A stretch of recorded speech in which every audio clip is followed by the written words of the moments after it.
I distinctly remember the day my dad brought home the first iPhone. My sister and I were sitting at the kitchen counter when he came in with the box. He had been talking about this piece of technology for weeks, but it was finally real. We could hardly contain our excitement when we opened up the box. To me, my 12-year-old self, it seemed too good to be true. I could call my grandma across the country and listen to Britney Spears all at once. But this was probably my first memory of being enamored with a piece of technology. The iPhone was something revolutionary. The I in iPhone stood for the user. It was the first phone designed for you. The phone completely changed the way that we interact with mobile devices. It made it incredibly personal. Imagine I told you to take out your phone, unlock it, and pass it to the person next to you. It makes me nervous. What does that person now know about you? They know who you talk to, where you go, what you read. It encapsulates your thoughts. But technology goes even deeper than this. The technology we create, at some level, is a representation of ourselves, and in turn, shapes who we are. But this circular relationship between the two is problematic, because the people who create technology are not necessarily representative of those who use technology. Facebook, Google, Snapchat, these services are used worldwide, but the software was created by a homogeneous group of people. As a result, the products they design are targeted towards a very specific person, and that may or may not be representative of who you are.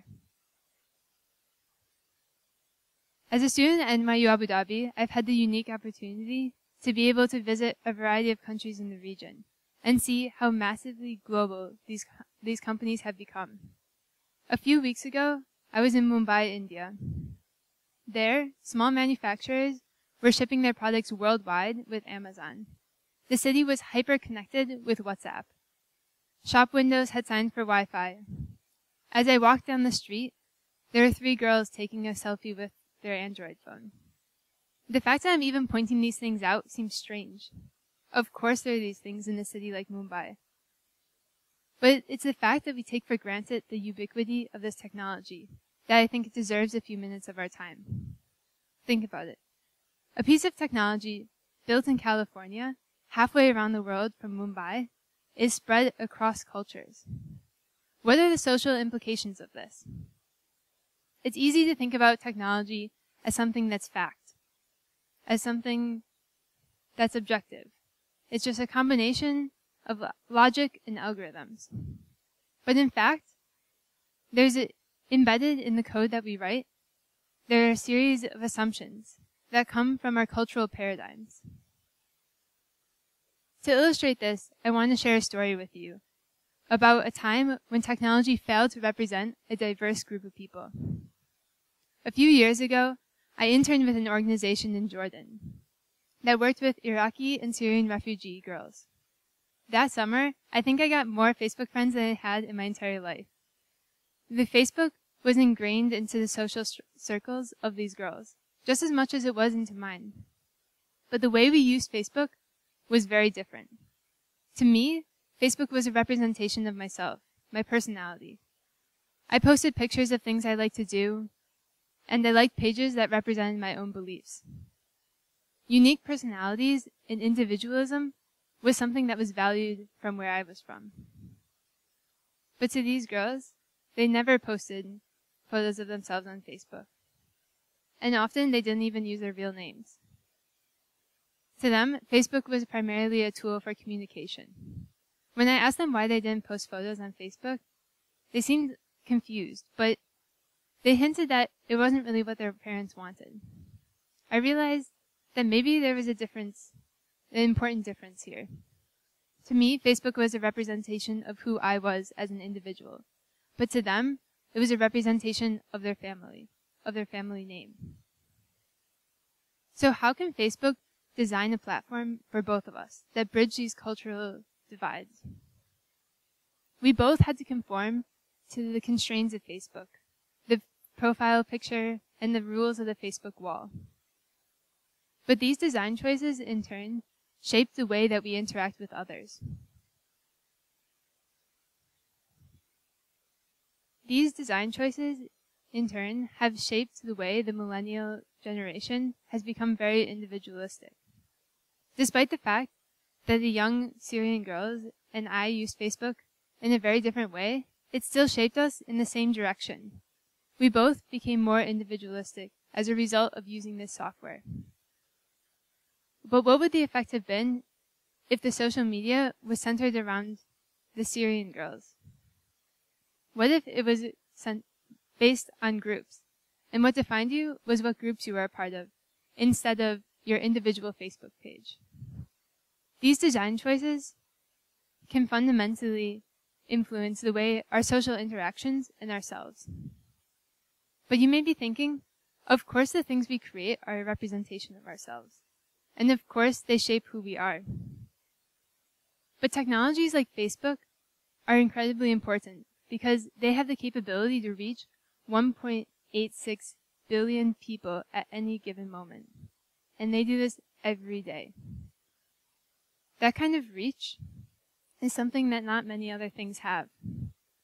And so that's why it's so incredibly important that we care about diversity specifically in technology. Because technology has such a vast reach and impact. The fact that minorities, such as women, are so grossly underrepresented in technology is not just a moral problem or a humanitarian cause. It's something that we need to all care about. We all have a stake in this. Because the people who create the algorithms that in turn these algorithms in turn shape our thoughts and influence our decisions. The people who create the technology influence the cultural fundamentals behind the technology. And furthermore, creativity, the creation of original thought, is something diverse minds are really good at. And we can't afford to lose the potential of these minds. So how do we involve more diversity in technology? This seems like a really broad and complex, abstract task. But I tried addressing this question last year. While living in Berlin, Germany, I helped to start a program to teach coding to refugees and women who were new to Berlin. The students were from a variety of backgrounds. Khadija was an Iraqi girl who had just arrived to Berlin and was interested in learning to code. Mohammed was from Syria but had lived in Dubai and Cairo and started multiple businesses. He was interested in how technology could help him achieve some of his entrepreneurial goals. Rami had just graduated and was looking to do more front-end software engineering work. Nada brought her son Mahmoud to class every single time and fed him cookies to distract him while she learned to code. The dedication of the students was incredible, but how could I keep them inspired? I thought back to my own experiences in the beginning. Learning computer science was hard.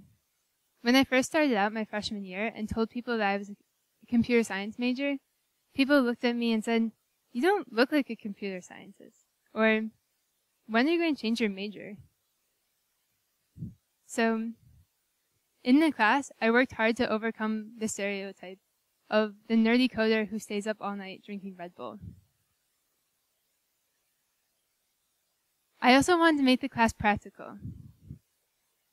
One of the students came up to me the first day of class and said, "I'm a really terrible student, so this is going to be pretty hard."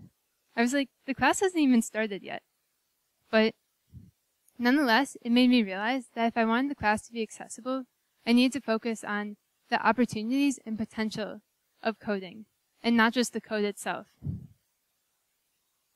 Finally, another aspect of the class was that I centered it around projects. Because if you can get a group of diverse people creating their own tools, it can create greater diversity in technology. So all of the students had their own projects. They ranged from one student created a website that would guide newcomers to Arab restaurants, German classes, and government offices. Another site connected Syrian refugees with Syrian doctors.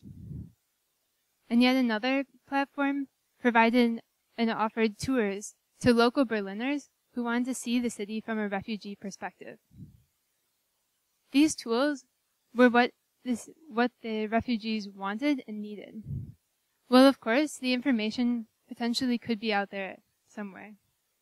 Yelp could have offered a review for an Arab restaurant, or Google Maps could have guided you to the German language class. But the tools they created delivered the information in a manner and medium that reached refugees best. As a result, the technology reflected their culture instead of them having to change for it. As a result, 7 of the students who went through the curriculum are now working in a job leveraging their technical skills. And now every one of them has the ability to create technology that reflects their own worldview. Engaging underrepresented populations in pursuing careers in code is addressing the problem that there's a growing divide between those who use and those who create technology. But this is just one way, and this is just how I did it. So how are you going to inspire those around you to do the same? Think about it. We have, it's something that all of us care about. Creating a more diverse and open community is going to be what shapes the digital world of tomorrow. Thank you.